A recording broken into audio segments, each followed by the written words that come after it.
Honored to join all the members of the Seventh-day Adventist Church as you look back on your first 150 years and look forward to many more.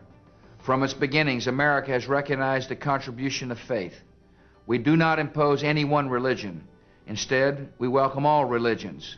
We do not prescribe any prayer. We welcome all prayers. We respect every creed. We honor the diversity of our country and the deep convictions of our people. This is the tradition of our nation. That's what makes us Americans.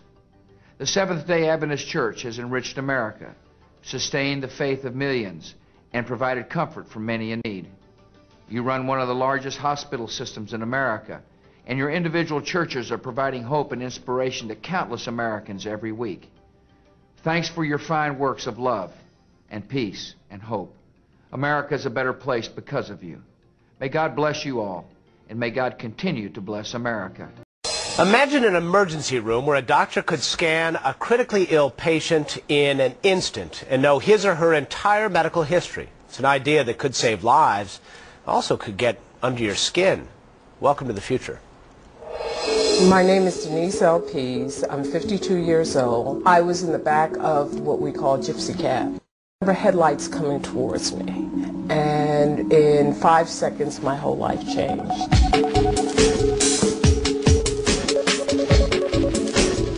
Before my accident, I traveled, I shopped, I had a glorious life. I don't travel as much as I used to. I'm pretty much homebound. This is my pouch. This is my little lifeline. In case I have a seizure, everything I need is in here. The problem is there needs to be something more than this, because not everyone would know to look inside of this packet for my information. What would help me is if there was some way that wherever I went in the world, that whatever medical facility I went to, a doctor could access my medical records and know how to treat me in case of a crisis. Like 2 million other Americans, Denise is an epileptic. When a seizure strikes suddenly, the doctors in the ER need answers, and fast. Now imagine a device that could tell them all they need to know about any medical condition you have in a matter of minutes, at any hospital, anywhere in the world. Sound far-fetched? It's closer than you think.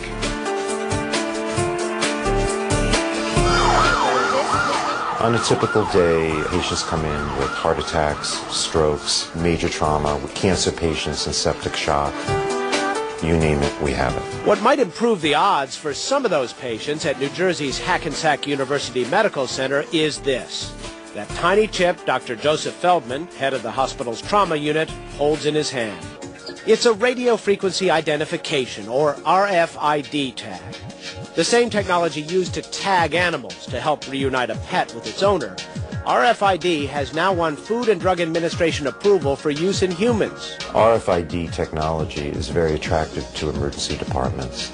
It enables people to quickly identify not only who the person is, but what their medical history is. And what would normally take hours sometimes can take a matter of minutes. How does it work? With the wave of a wand, the doctor reads a unique ID number, then logs onto a central database to quickly access your medical history, surgical history, any medications you take, your allergies and blood type, even an emergency contact.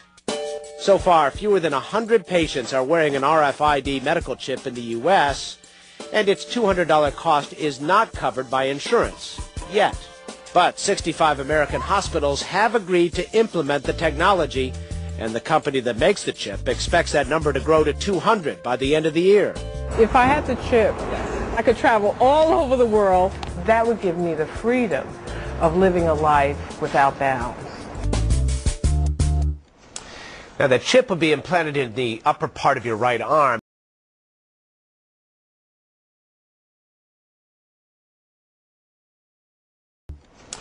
Now, the chip will be implanted in the upper part of your right arm.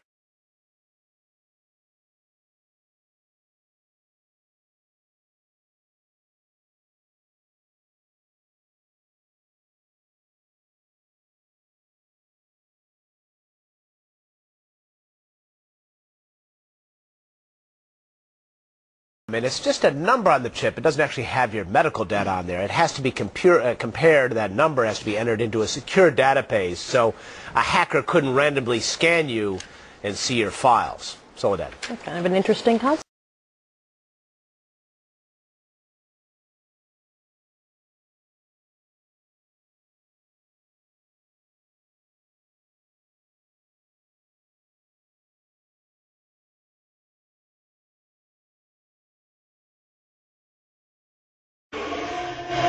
the last thing the men behind the curtain want is a conscious, informed public capable of critical thinking.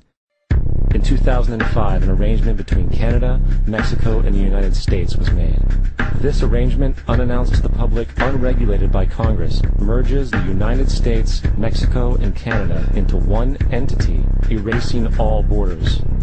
It's called the North American Union, and you might want to ask yourself why you've never heard of this. In fact, there is only one mainstream reporter who has actually heard of and has had the courage to cover this issue.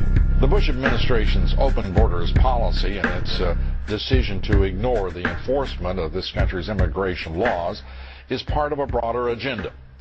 President Bush signed a formal agreement that will end the United States as we know it, and he took the step without approval from either the U.S. Congress or the people of the United States. It's a deal that few have even heard of. It's being done again by very few people at the very top on behalf of the investment class, but the working class of people. Political officials across our country, from communities, from cities and so forth, they don't know anything about this. This isn't some trade agreement. It is a total removal of sovereignty from these countries, which will also result in a completely new currency called the Amero. Fall.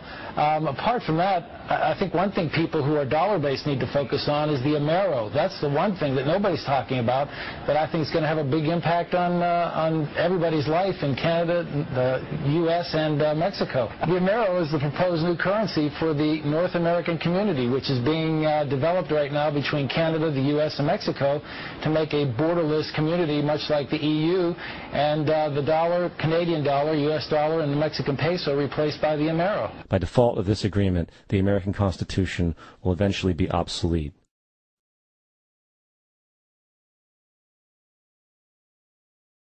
You would think that a situation like this would be on the cover of every major newspaper.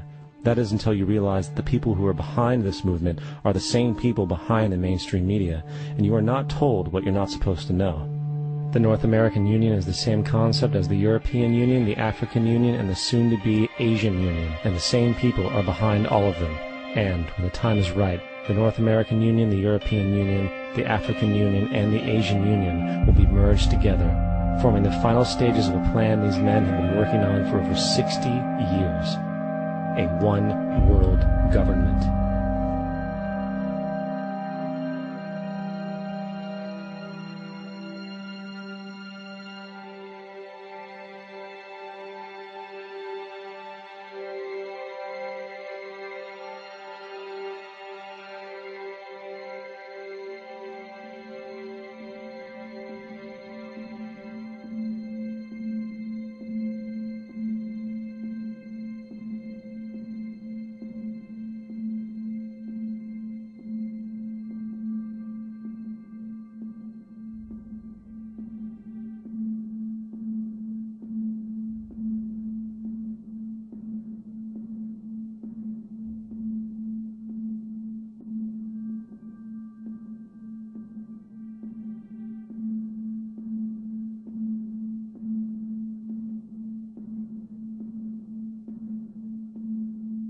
One bank, one army, one center of power.